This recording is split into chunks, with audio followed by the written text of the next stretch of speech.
Hey everyone, welcome back to Beyond the Loading Screen, podcast about games, game development, and my game dev journey.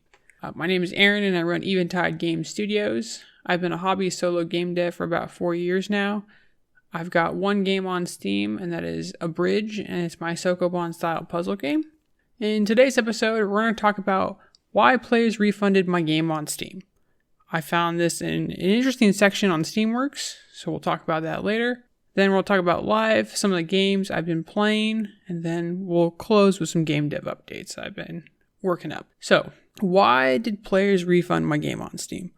Well, first, I didn't even know this data was even recorded, but playing around on Steamworks, I found out that if you click on a few buttons and links in Steamworks, you can actually find out why players refunded your game. I was going to list out all these steps in this podcast, but I'm gonna be honest, probably not the most interesting thing.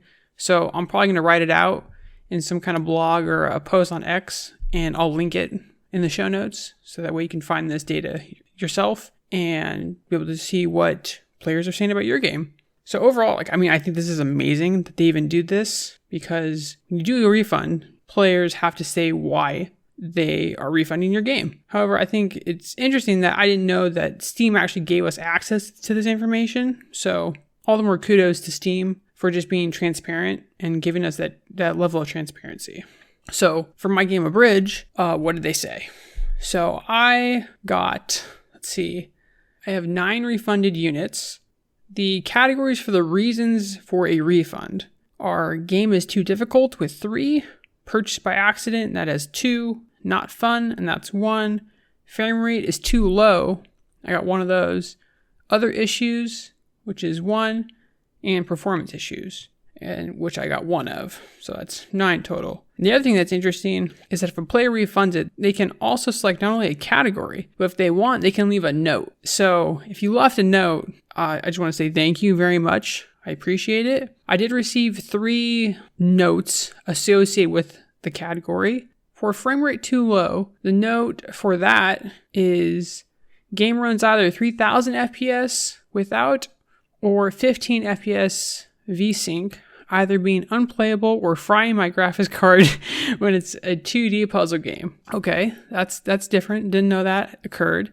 Then for the other issues, there is a secondary note that says not what I expected.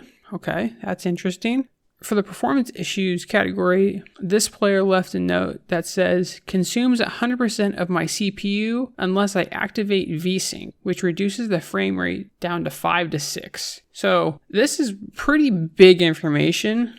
And I think the important part of it is coming directly from players who decided to basically say, sorry, I don't want to play your game, which is very hard to hear. But I think getting data as to why, I think is very crucial for us in game dev, but even for players to understand what is going on. So my initial thoughts about these comments. So with game too difficult, not being fun, and other issues, those are really game design issues of that's kind of just the way the game is designed.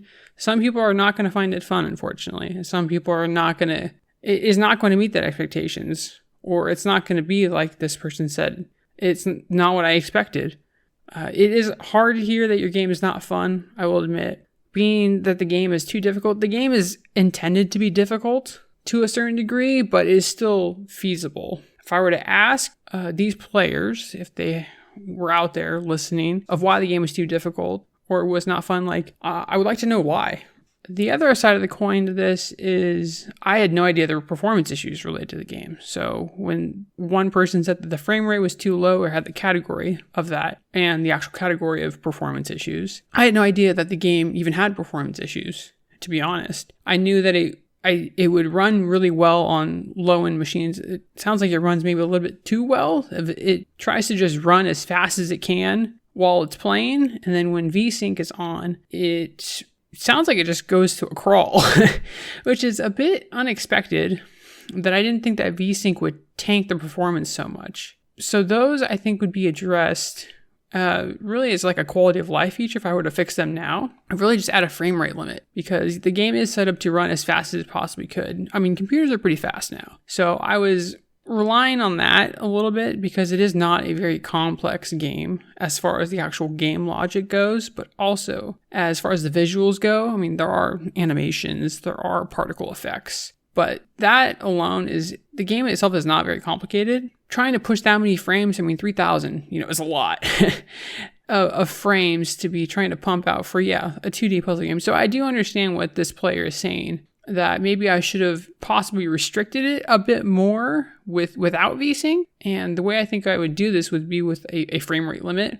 And maybe that's something I could add the options to just give people who have machines that are maybe on a little bit of the lower end, that they could still get the same performance. I was hoping VSync would do that for me, because I mean, the whole idea of VSync is that it syncs the game with your monitor's refresh rate, but it doesn't sound like maybe the implementation of it was quite correct. And if I'm being honest, I kind of leaned on Unity's implementation as far as the game engine goes to do this for me, because it was just so easy.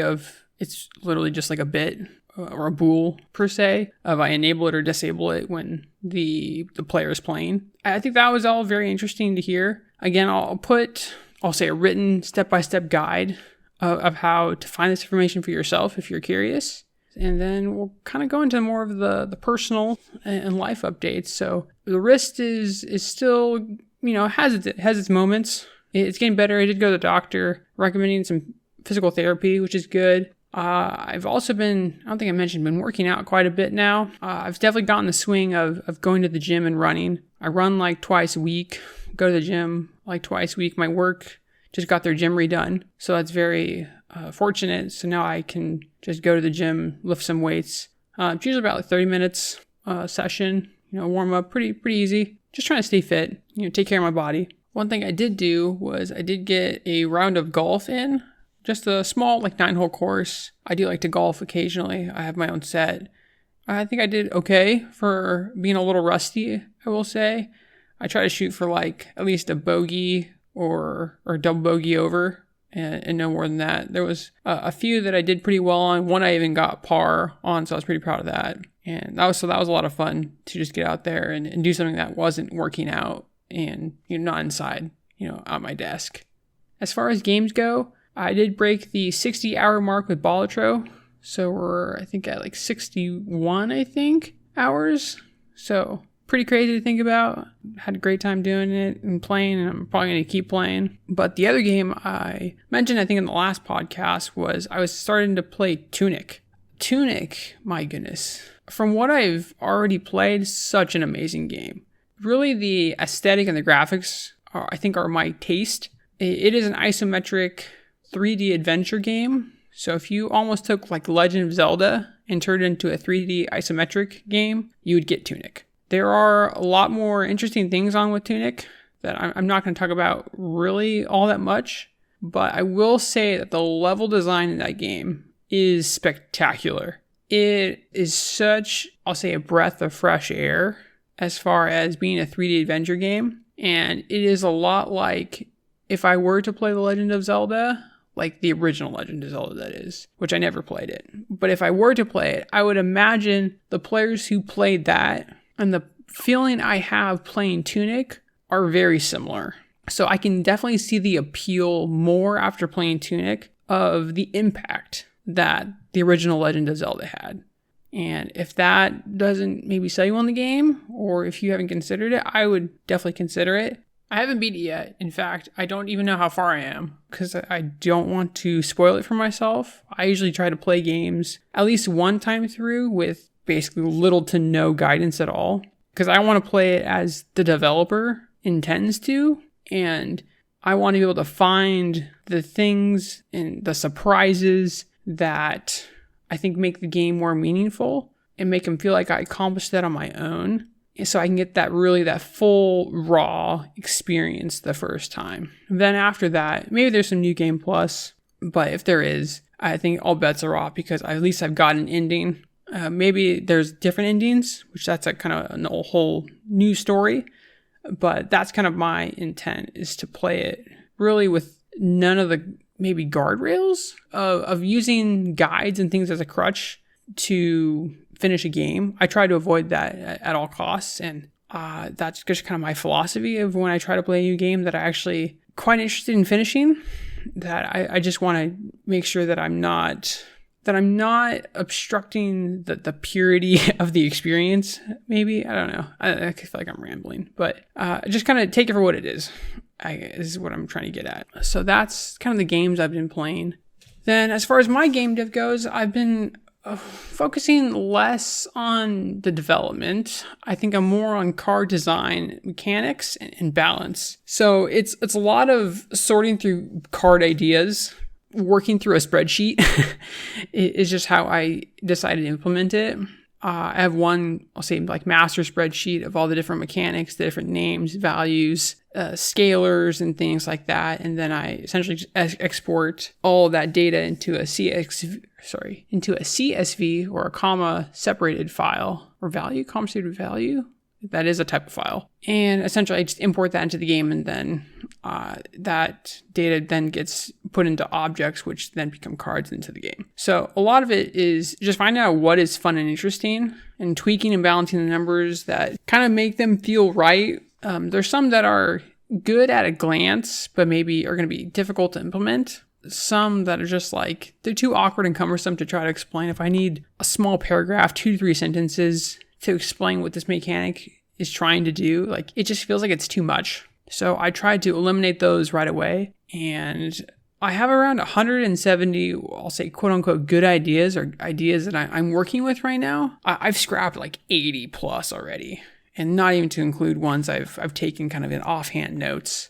But a lot of them have also become kind of these more like boss rule-y things that are going to add challenge later. I have like cards that will upgrade other cards and help you get higher scores. I have around 4 of those right now. I have like 30 ways to enhance your cards. I have around 12, like I'll say higher risk, high reward cards. Then I have around like 12 micro mechanic cards that kind of will add buffs and debuffs to cards to maybe add some difficulty and add some of that longevity to the game. A little bit of randomness here and there. But I mean, that's kind of what I've been doing from that end. As far as like all these ideas that are actually in the game, technically I have around like 68 of these cards in the game already. 4 of them have art.